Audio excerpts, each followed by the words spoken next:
Hey guys, this is Eskimo Poodle, and we are back. We are here to start our new Let's Play series, Bloodborne, on the Sony PlayStation 4. Does Demon Souls and Dark Souls not have enough blood for you? Is there not enough werewolves in that game? Do the animals not look diseased enough?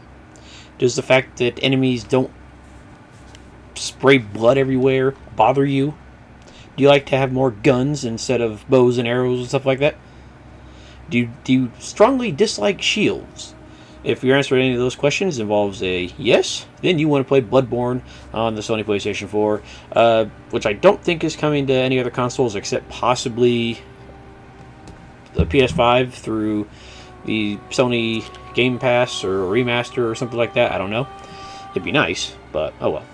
Yeah, the game came out 5 years ago. I didn't have a PlayStation 4 5 years ago, and you know what? That's fine. So we're going to go ahead and get started. I am going to be playing offline mode because in order to play online, you need to pay $10 a month, or actually, it might not even be $10 a month. It might be way cheaper than that. But the point is, I have yet to buy a PlayStation Plus subscription. I'll probably buy one eventually because there are some online stuff in this game, like some areas where a lot of invasions happen or stuff like that. But really, you're not missing that much except for the co-op experience, and there are summonable NPCs in the game. So let's just play offline for the most part. We are going to go ahead and check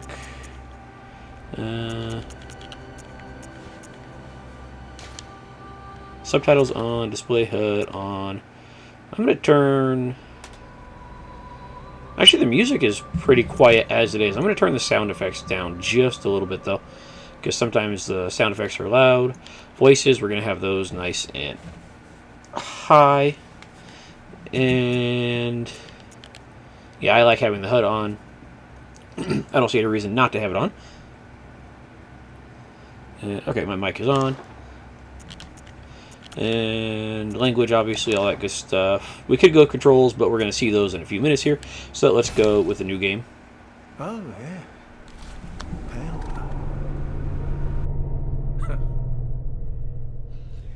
Well, you've come to the right place. Yharnam is the home of blood ministration. You need only unravel its mystery. But where's an outsider like yourself to begin? Easy, with a bit of Yharnam blood of your own. But first, you'll need a contract.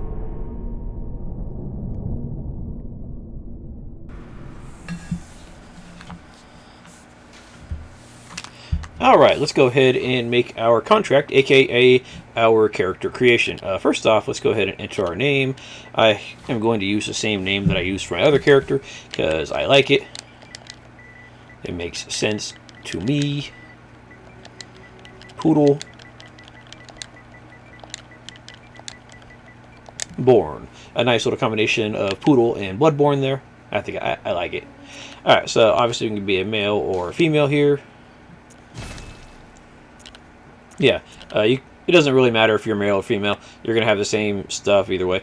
The girls in this game actually do look pretty nice for the most part. I mean, there's at least one that's really fine in my opinion. Like, yeah, baby. But I am a dude. I play as a dude. Let's go.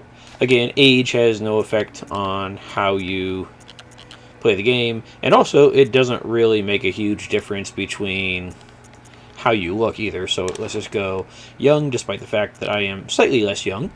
Let's see. Appearance. I don't have any favorites set. No, I don't think so. Let's go appearance. Okay, yeah, let's do this first here. Voice.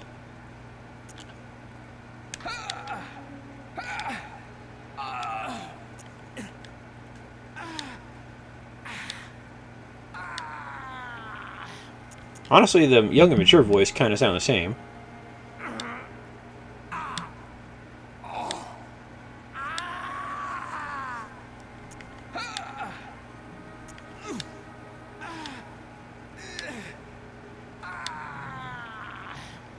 Let's go with the mature. That sounds good. Okay, we can make ourselves either standard, skinny, anorexic, kind of buff, a little more buff, Or we can go lopsided. We can have a smaller head or a bigger head. Honestly, the sizes kind of look mostly the same. So I'm just going to go ahead and say standard because that's fine. Oh, by the way, do you like top hats and stuff? Because we're going to be getting at least, I think, 2 or 3 top hats in the game. A lot of the outfits in the game, aka armor, are really good looking. Let's see, scale adjustment. What am I scaling here? I don't know. Oh, head. Oh, no, I don't really care about that. Skin color.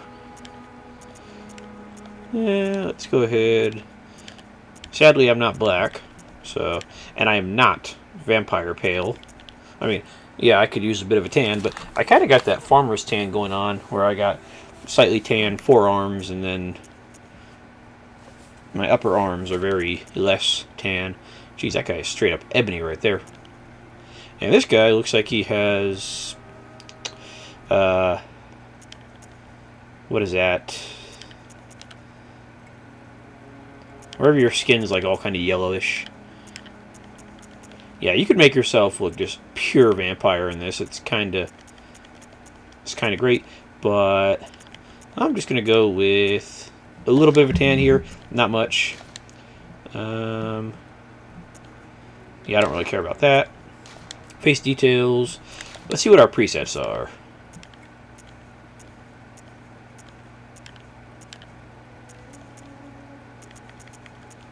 Honestly, I'm just going to stick with the one we got here. Features. We can make ourselves more masculine. I guess that works. Form emphasis. Let's go. Let's see what strong does. I'm not really noticing much of a difference here. Like, at all, really. So I'm just going to keep you, like, right about there. Face shape. Nobody cares. Or at least I don't care. Makeup. We could have lipstick. But, I don't really need that. Hair, facial hair, let's go. Hair. Let's see, we could have the Benjamin Franklin. We could have the buzz cut. We could have the nice little side comb. We could have whatever that is. By the way, the faces right here, they look like on the selection screen right there, they look like Michael Myers' mask. Especially this one right here. I don't know why. The slick back greaser look. That's more like the Mozart or something like that, I think. The cool guy anime protag. Mr. Messy Hair. Some reason, I think this one right here just really looks like a female haircut, so I got confused there for a minute. All right, let's see. Ponytail. Got that. Got that, which kind of has a not great look to it. Actually, I think this hair right here is the hair that one of the attractive girl I'm thinking of has. Yeah, no thanks. No. No. No. No and no. There you go, you have a ponytail right there. I think I'm just going to go with something basic, like, where was it? That could be good.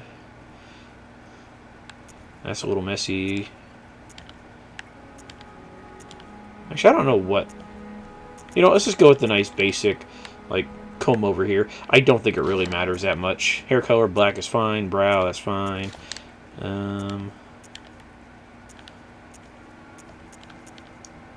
Yeah, I don't want the caterpillar eyebrows, that's for sure. We could have a monobrow? Sweet. And that just makes you look very sad. And I like how with the... Where is it? With the monobrow, he looks very angry at the fact that he has one. I don't really care. Just give me the basic there. Beard. Some of the beards are kind of wispy. Some of the beards are kind of awesome. We got a mustache. We got the goatee. We got that guy. We got the only chin part of the goatee. A full beard. We got the Wolverine. We've got the stubble. We've got the villain mustache. We've got that. We've got the can barely grow it. We've got been stuck in a forest for a year or two. We got this guy right here. We've got this guy right here, which is nice, but not quite what I'm looking for. Not quite what I'm looking for. Not quite what I'm looking for. I love this type of facial hair right here. I know it looks so fucking cheesy, but I love this shit. Like, the dad in Disney's Tarzan has this, except I think it looks better. And yeah, I just love the way this looks. I don't know why. I know if I tried to pull it off, it would suck, because despite the fact that I am 36 years old, my shit still grows in all patchy, so I can never pull this off. But damn, I love that. So, let's go. Yeah, we're going with you. No, I wanted that. I don't care how bad it looks to some people. I like it. Let's see, we're going to say black. Eyelashes, I don't care. Alright, so that's pretty much all I care about there. Pupils. You could change the color of your eyes. I don't really care. Tattoos, glasses. Let's see, tattoos. You have a beauty mark right there. The tiniest little scar that you can barely see. Let's see, let's zoom in a little bit. There we go. You got the double beauty mark. Another really tiny scar. Two tiny little scars. And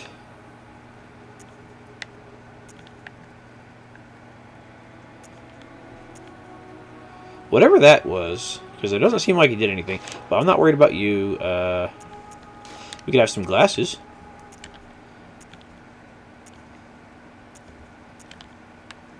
That's like the, what, the monocle or the pince-nez or what? No, I think these are the pince-nez, or however you say it.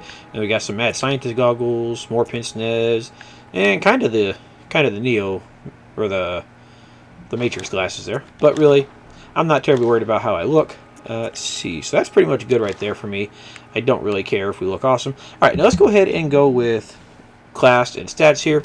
Now, a lot of these stats in Bloodborne are similar to various stats in Dark Souls / Demon Souls. There are a few differences, and as you can see, they have slimmed down the stats to a grand total of 6 stats that matter. Let's see, origin. Let's just go from the top there. Level, obviously, know exactly what that is. That's whatever soul level you are, I guess, despite the fact that blood echoes are souls in this game. If I call them souls, then, well, tough. Deal with it. Vitality affects your maximum health. Endurance affects your maximum stamina. Strength is for strength-based weapons like an axe or something like that. Skill is basically dexterity. Blood Tinge is a stat that does scale with some weapons, but not a whole lot. Mainly, it affects the damage of your gun, which isn't a big deal because guns are actually the parry system in this game for the most part. You can do some damage with it, but unless you really pump that Blood Tinge, you're not going to be getting a whole lot of damage. And Arcane is basically magic, and magic is kind of strange in this game. I'm not going to be touching it in the main game, but I will be doing at least a bonus episode where a character with 50 Arcane will show off all the magic that I can remember to find. For scaling purposes, let's just go over this right now. Vitality scales to 50. I think I forget what the soft cap is, because there's 2 soft caps. I think for vitality it's like 25 or 30, and then 50 is the soft cap, and then or soft cap, hard cap, whatever. You get diminishing returns past 50. Endurance, you max out at 160 stamina at 40 endurance, and if you go up to 99 endurance, you get 170 endurance total, so you get 10 extra points for those last 60 levels of endurance. So endurance basically caps out at 40. Strength has a soft cap of, I think, strength and skill both have soft caps of either 25 or 30. I want to say 25, and then the bigger cap at 50. And Blood Tinge is the same. Arcane is kind of strange in that the magic stuff kind of gets decent scaling up until level 50, and after that, the scaling still continues. Sometimes it's a slightly better boost per point, sometimes it's a slightly worse boost per point. So I'm going to be doing my best to show off most of the weapons in the game. I probably won't be using them all for terribly long, but I will be showing them off. And with that in mind, I'm going to go ahead and try for a semi-balanced build here, or at the very least, I'll build semi-balanced. Let's see, milquetoast, ordinary, happy upbringing, all attributes average. Yeah, so that's just a nice standard, basically 10 of everything with a slight boost to strength there. Blood Tinge is at 9, that's nice. Let's see, lone survivor. Oh, by the way, with the stats, for the most part, you're never going to need more than like 20 for the most part to wield a weapon. There is one strength weapon, I think, or one weapon that does have 30 strength, but we'll probably end up getting that anyways. And for blood tinge, I think for blood tinge, the highest you need to go is like, I want to say 20 or 22. Either way, I'll look it up eventually, and I probably won't go past that in blood tinge at the very least. Skill is also something that like 20 is the max you need for a weapon or something. Arcane, 50 is actually the max you need for one of the items there. Let's see, lone survivor, high life essence and vigor, so a little bit less strength and blood tinge and arcane, but a bit more health and endurance. Troubled childhood, very nice endurance, skill based. Violent past, strength based. I think I went with either this one or I think profession. Maybe I think military veteran is the one I went with previously. I don't remember. Let's see, professional. That is, yeah, that's the skill base right there. Military veteran. That's also very balanced right there, and that's something I might go here. Noble scion. Skill and blood tinge, which is a very specific combo that only select weapons will actually get a boost from. Cruel Fate. Let's see, that is the arcane starting build right there, but with acceptable endurance. And Waste of Skin. That's the only one that doesn't start at level 10, but reasonably balanced for the most part there. So you are nothing, talentless. You shouldn't have been born. Yeah, the game doesn't really pull any punches. Okay, so let's see. Milquetoast could be a good starting point, but I'm trying to see if anything else has what I really care about here. I might go with military veteran because I'm probably not going to raise arcane at all. If you want to raise it to like 15, that's not a bad idea. That'll let you use one of the magics. You don't know. Screw it. Let's just go Milquetoast. Nice and basic right there. I'll have to pump up a few stats to get exactly where I want, but other than that, let's go.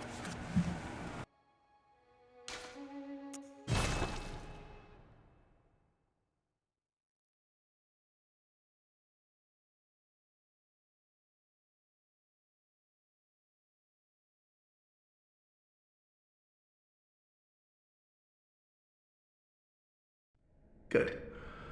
All signed and sealed. Now, let's begin the transfusion. Oh, don't you worry. Whatever happens, you may think it all a mere bad dream.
Ah, you found yourself a hunter.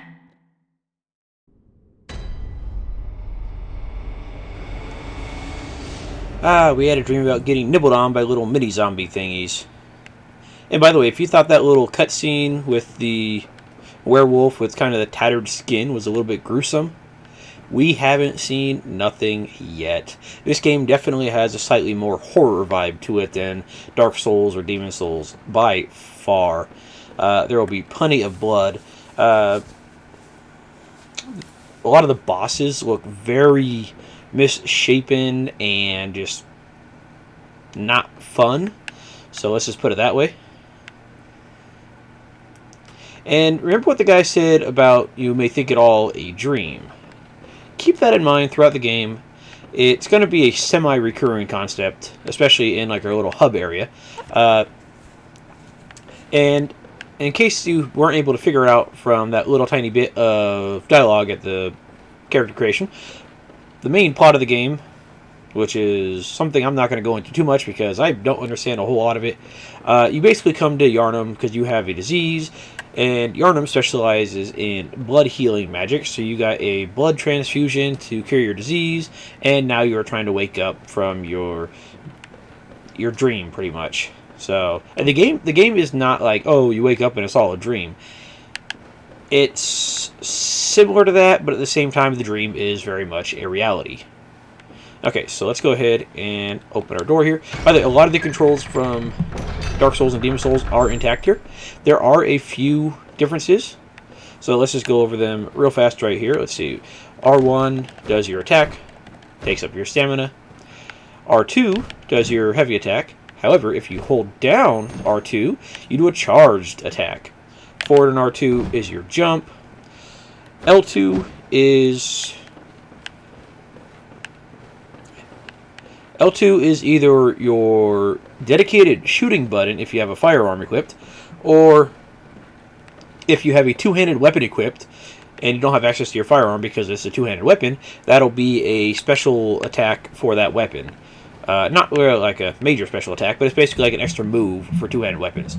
L1 is actually your two-handed mode, not triangle. Do not use triangle for two-handed mode. If you use triangle for two-handed mode, you will heal.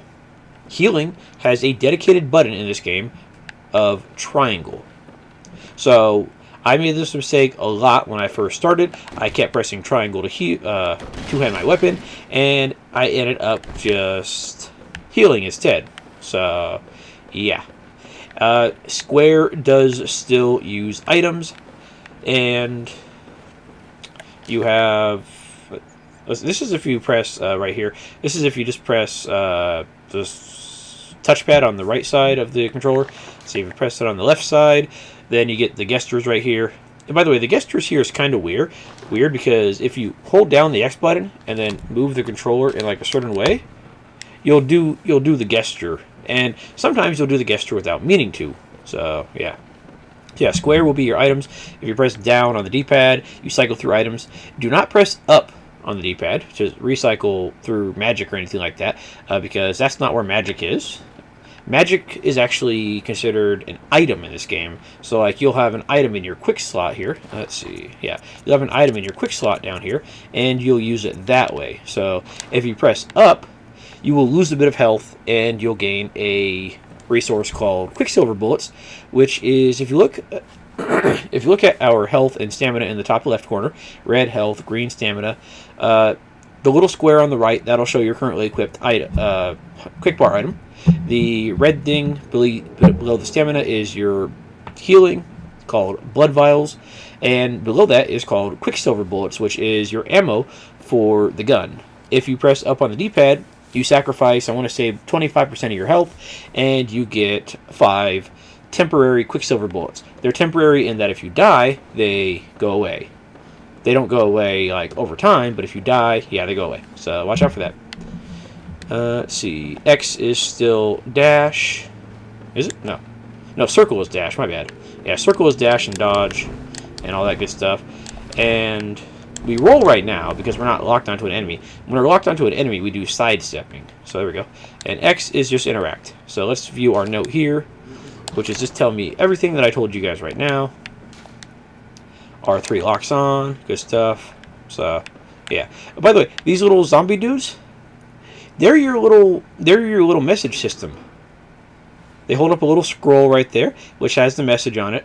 And yeah, they're friendly. They're not mean at all. They're just the cutest little bastards in like a horror-y type of way. So yeah. Now here is the first major challenge of the game here. but you don't actually have to do it. This guy right here, I think he was the guy that tried to attack us and then got burned, because if we lock onto him, he's at half health. So you want to watch out for that. Let's see if I can find it. There should be an item around here somewhere. It might be back over this way. No. I think it might actually be around that guy somewhere. Now, you don't have a weapon right now, so you can beat this guy. However, you will be doing very little damage with your bare fists. So, if we can sneak up on the guy, and we can do ourselves a visceral attack, which works different from Dark Souls and Demon Souls. So, in order to do your visceral attack here, by the way, there's that quick step in action right there. In order to do your quick step here, you want to get behind, or your visceral, you want to get behind the dude and charge up a heavy attack, which did absolutely nothing. And if you do it right behind the enemy, you will stun him, and you will be able to do stuff. Okay, you notice how when we took a hit right there, our health, there we go. So, charge up your R2 directly behind them, and then press the regular attack, and you'll basically do an enema on them, and jab your fist in there, and get your damage. There we go. You don't have to beat this guy. You can just run out this door over there.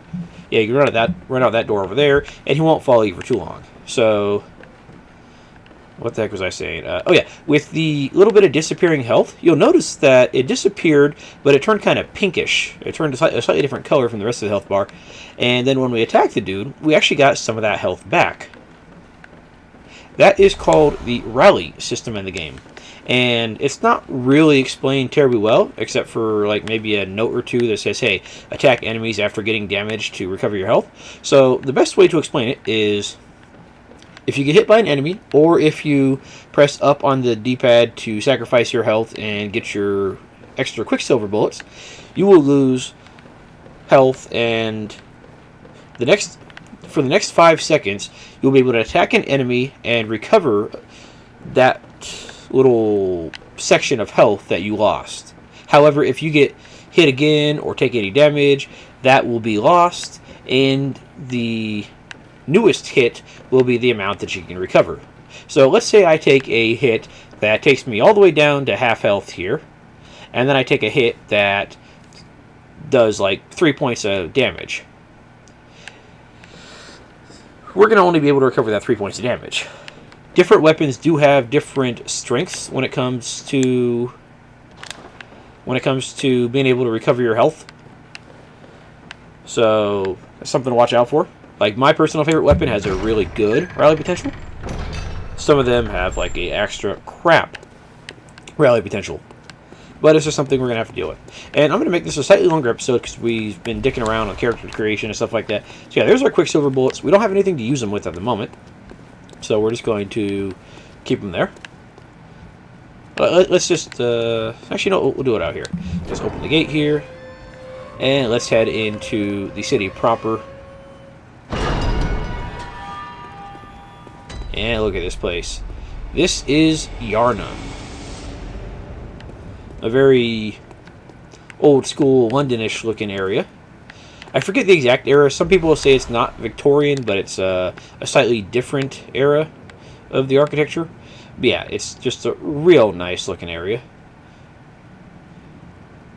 We're not going to be in this particular landscape forever, sadly. There are stuff like forests and a swampy area and other stuff. But for the moment, we've got ourselves this goodness right here with a bit of a plague problem with, if this horse right here is any indication. Yeah, if you thought the animals and corpses in Dark Souls and Demon Souls looked a bit gruesome, oh yeah, we ain't seen nothing yet. This guy right here, we don't want to attack, we don't want to get hit by him because he doesn't have a lot of health, but we're not capable of doing a lot of damage.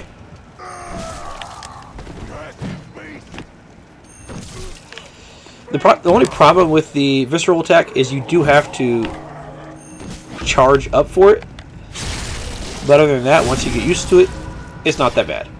There is another way to do a a visceral attack from head on, and that's with your gun parry. By the way, when I'm saying visceral attack, I just mean either backstab or parry and riposte, pretty much. So, yeah. Oh yeah, by the way, something to notice about blood vials and quicksilver bullets. You have to farm for them. You do not automatically start off with a set amount per loading into an area.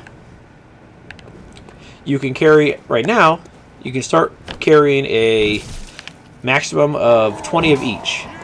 And most enemies will actually be rather generous with dropping them. And you can also buy them. As you go through the game, the costs actually do increase a little bit, but for the most part, it's not something to worry about. I will be making sure to tell you guys a reasonably decent way to make sure that you are stocked up on your stuff at all times. For me, I always had excess quicksilver bullets because I don't use the guns that much.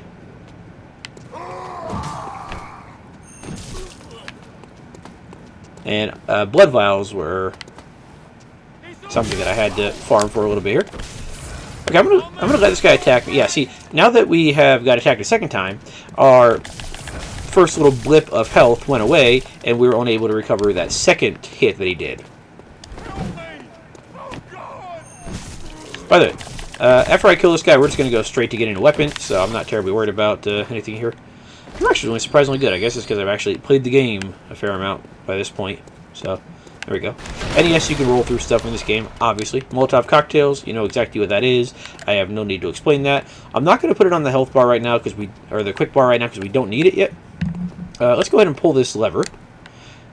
Operate the device. Oh yeah, notice how we're splattered with blood after killing a grand total of 4 enemies? Yeah. If you don't like your stuff looking all bloody and stuff, what you do is you press options, not the touchpad, and you go to your attire here, and you take it off, and you put it back on, and your stuff will be nice and clean. So there you go. Let's go ahead and read our descriptions real fast. Black Hood warned upon awakening to the nightmare of blood and beasts. Perhaps its wearer had to stay out of sight and travel by cover of darkness. Without memory, who will ever know? Not typical clothing for Yharnam. Perhaps it is of foreign origin. It is said after all, the traveler came to Yharnam from afar. Without memory, blah blah blah. Bandage worn, terribly worn and unsanitary. A faint memory recalls blood ministration, involving the transfusion of unknown blood, not long after the nightmare began. Let's see. Okay, there we go. So, yeah. And by the way, in case I haven't mentioned it, this will be a basically complete walkthrough. I've gotten all the trophies except for, I think I want to say 2 of them, and that's because there's 3 different endings to the game, depending on how you end the game, or how you deal with the final boss. And considering it has the Dark Souls save system, I got one of the endings. Got one of the trophies for one of the endings, and then realized that I had to play through the game on New Game Plus to get the other ones. So, yeah. And I'm going to end up getting the same ending on this particular playthrough, because I want to show you guys everything that I can. So, which means I'll just edit in, and on the end episode, I'll just find clips of the endings and put them up for you. Okay, something to notice here. See this little lamp post in the ground right here? You touch it. This lamp now transports you back to the hunter's dream. Upon death, you will awaken at this lamp. So this acts as a checkpoint, where if you die, you respawn here, and all the enemies are respawned, and your blood vials and quicksilver bullets are set to their maximum of 20, assuming you have 20 in your storage back at the Hunter's Dream, which is kind of like the Nexus from Demon Souls. That's where you do your upgrading and your leveling up and stuff like that. So there we go. And if you see a window or a door and it has a little lit lantern next to it, you can talk to whoever's in there. So let's go ahead and talk to this guy. You must be a hunter, and not one from around here either. I'm Gilbert, a fellow outsider. You must have had a fine time of it. Yarnum has a special way of treating guests. Well, I don't think I could stand if I wanted to, but I'm willing to help if there's anything that can be done. This town is cursed. Whatever your reasons might be, you should plan a swift exit. Whatever can be gained from this place, it will do more harm than good.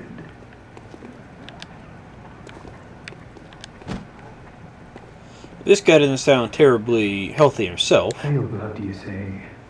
Never heard of it. But if it's blood you're interested in, you should try the Healing Church. The church controls all knowledge on blood ministration and all varieties of blood. Across the valley to the east of Yarnum lies the town of the Healing Church, known as the Cathedral Ward. And deep within Cathedral Ward is the old Grand Cathedral, the birthplace of the Healing Church's special blood, or so they say. Yarnumites don't share much with outsiders.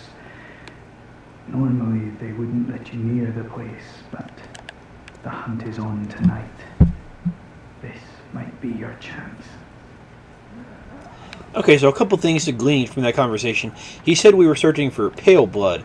Basically, that's what we need to awaken from the night of the hunt here, which is basically a really long night where everyone goes a little crazy and all the monsters and stuff come out.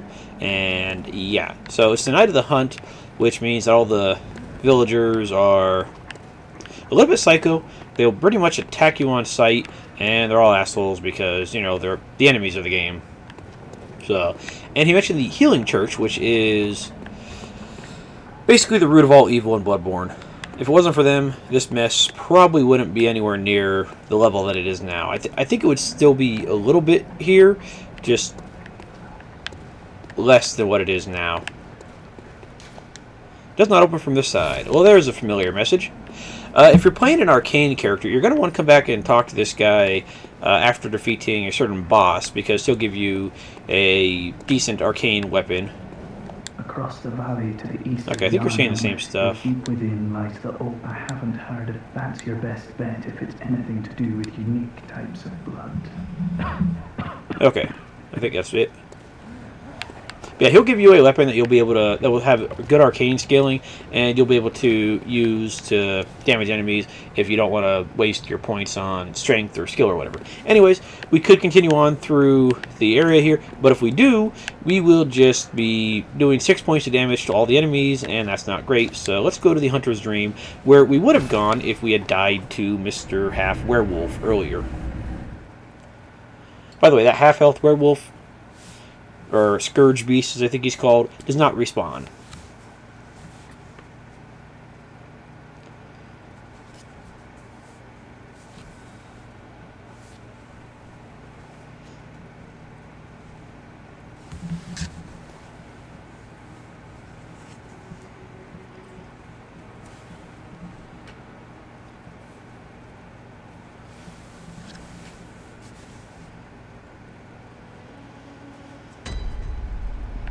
And here we are in the Hunter's Dream, the hub world here.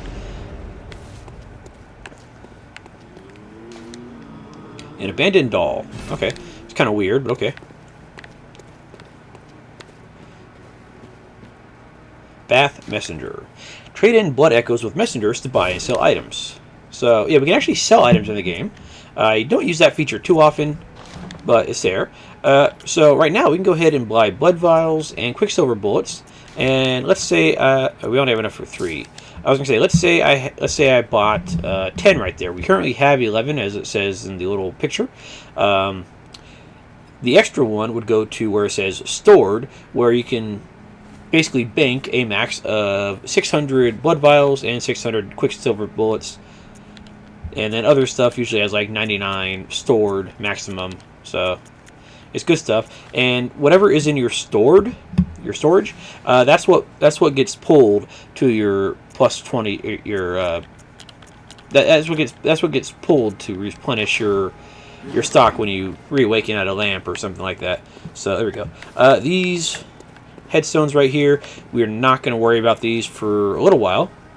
They're basically very optional content that is sadly similar to each other in a lot of ways, but it does have some cool stuff in there, including a weapon you can't get anywhere else in the game.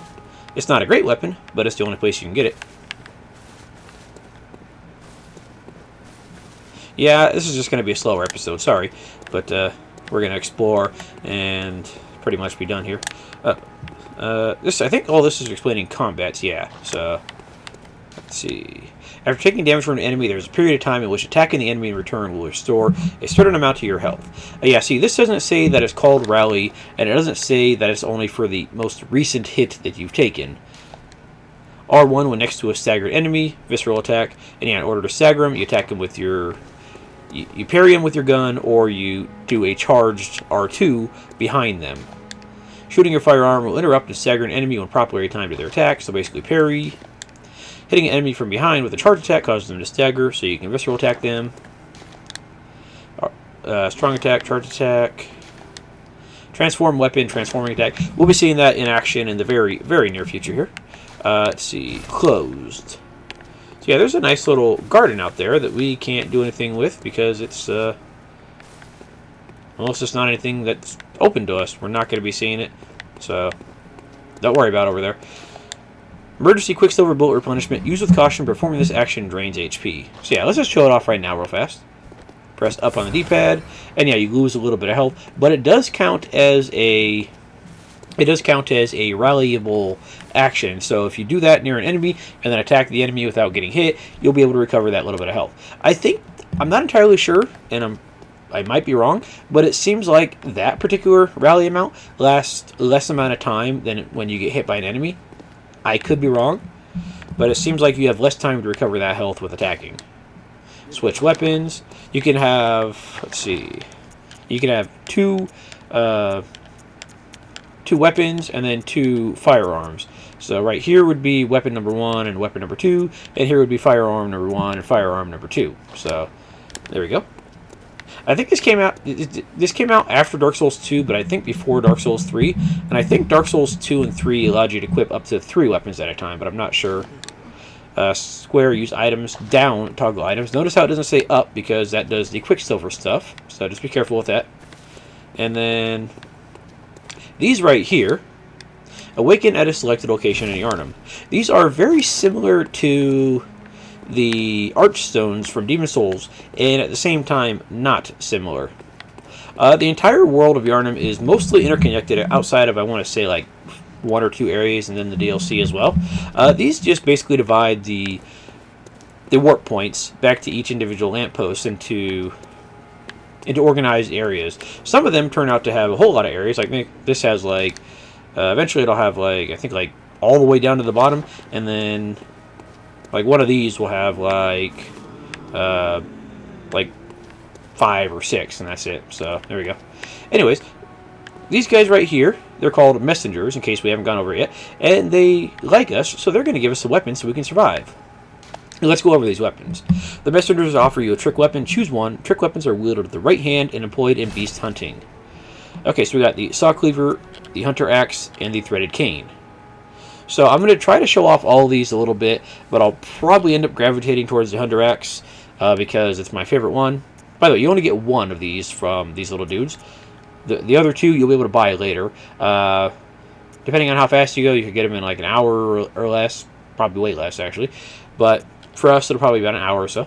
Let's see. So the saw cleaver is a basically balanced weapon. It has a slight emphasis on strength, but when it's fully maxed out, it'll have, I think, C scaling in strength and D scaling in skill. Let me see here. Let's see, where is it? Yeah, C scaling in strength, D scaling in skill. So it's slightly better for strength, but still not a huge strength weapon. And dang it, okay, hunter axe is definitely the strength weapon. This will end up having a B scaling in strength, and then I think skill just stays at like a D or something like that. Yeah, at the highest level, plus 10, it'll have a B scaling and then a D scaling in skill.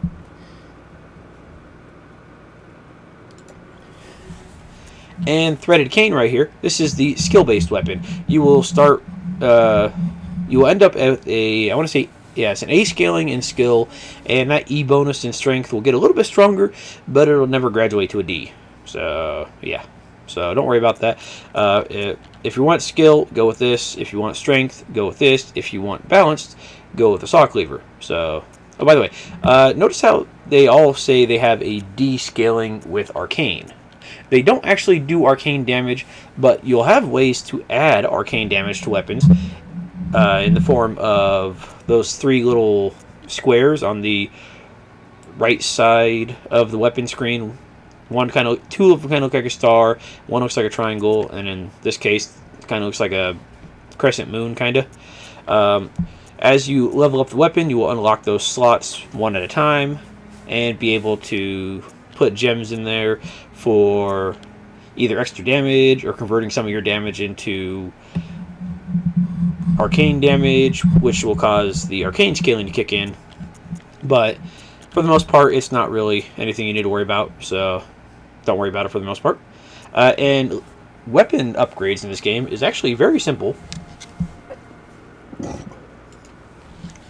Simple in the terms that there are 10 levels to a weapon, or I'm sorry, plus 10 levels to a weapon, and that's it. There's no branching paths, there's no infusions, there's nothing. If you want to make your saw cleaver into a fire saw cleaver, you have to add a gem to it to add fire damage to it. You don't have to find a different upgrade material. With the upgrades, though, they do have a slightly odd way of doing it based on numbers. The first upgrade will take. Okay, there's.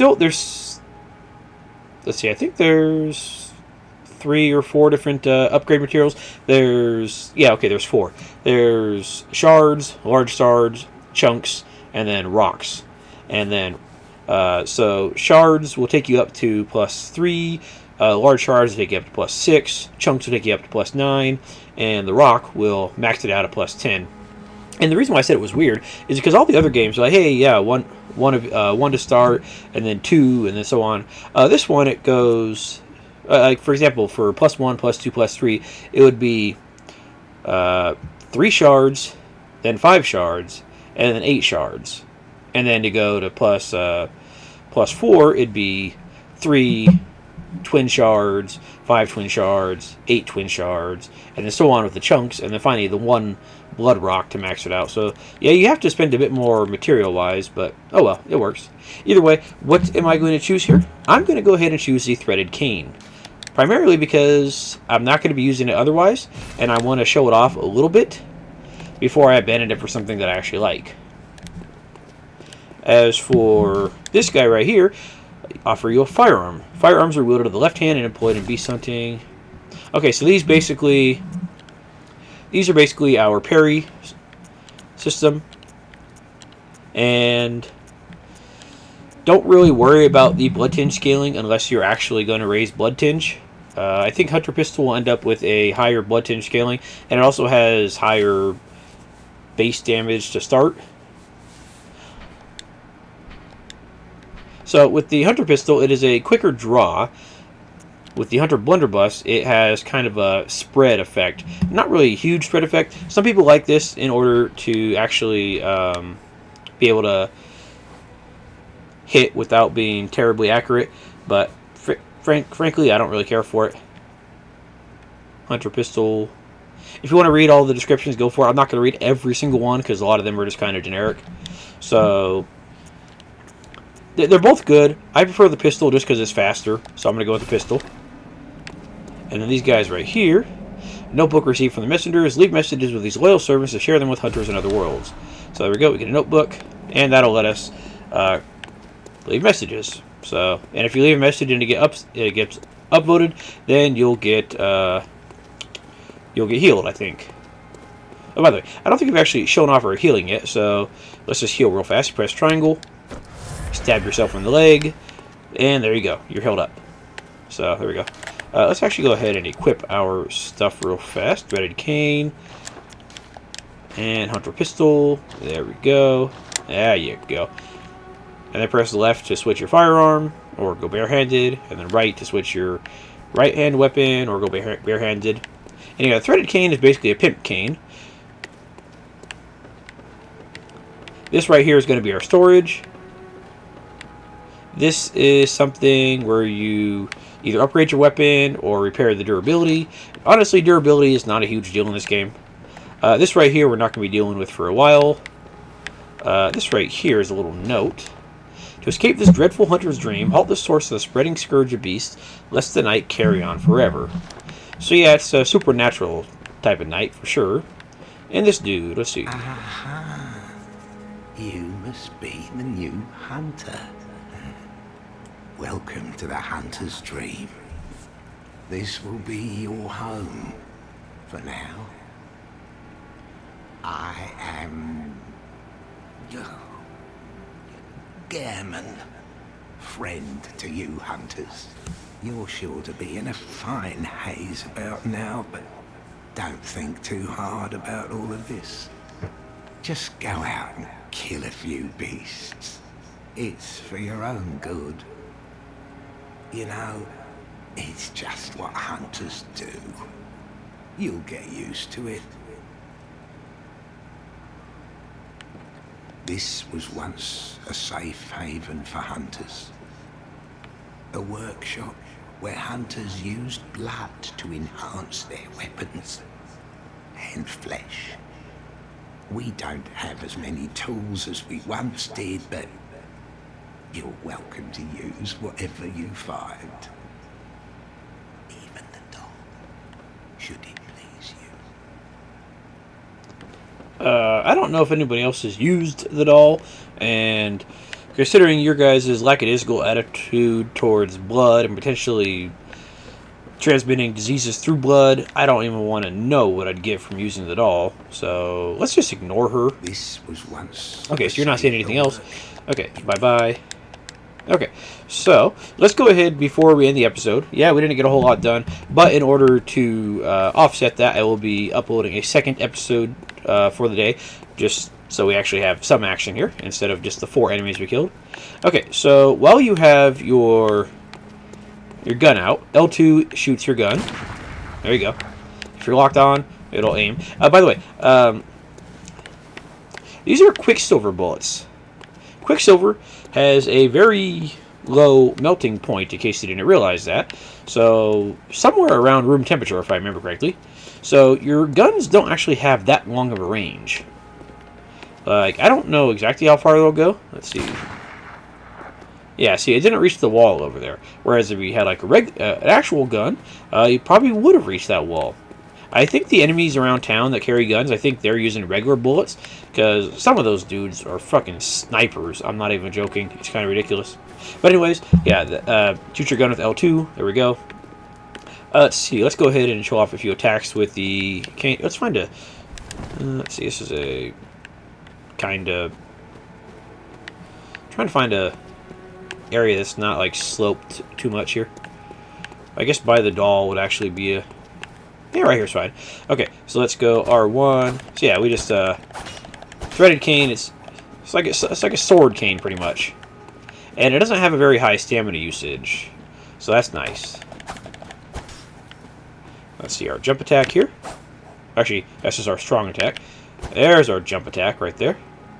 Dodge. And attack. Let's see. Roll and attack. And if we charge up our R2, yeah, we do a nice little stab. So there we go. And then these are called trick weapons. The reason why they're called trick weapons is if you press L1, it goes into a different form. In this case, it turns into a whip. Yeah. The only problem with the whip here, and the main reason I don't like it, is there's no charged R2. There is an R2, but there's no charged R2. So, there we go. But other than that, it has really good range. And it does the job reasonably well. So, some people really like it. And I guess it stays as a sword if you do your your rolling attack. Okay, that's cool. And with the transformation, that's actually an attack. It's not always an attack, but if you string it into the middle of a combo, yeah, you'll do a transformation attack while you're transforming the weapon into its other form. Actually, I think it is always attack. It is always an attack as long as you are... As long as you start one attack, it'll do an attack for you. But there we go. There is our sword cane, or as they call it, the threaded cane. Something about the threaded cane, it actually does have a couple damage modifiers on it. When it's in the cane mode, it has a bonus to... what is it? It has something called a righteous bonus, which does extra damage to certain types of enemies. I forget which ones. And in the whip mode, it does extra damage to like beasts and stuff like that. So it does have its uses. It's not my favorite, but we'll be using it for a little bit until we can actually buy the other weapons. But anyways, that's going to do it for our first episode of Bloodborne. We didn't get a whole lot done, and I do apologize for that. But next episode, we will go ahead and just dive right in, start murdering everything in sight, and go from there. Like I said, you guys will be getting 2 episodes for the price of 1, because I don't want you guys to just be completely bored out of your skull here. So, yeah. Anyways, thank you for watching, and I will see you guys next time. Have a good night. Let's see if I can wave to you.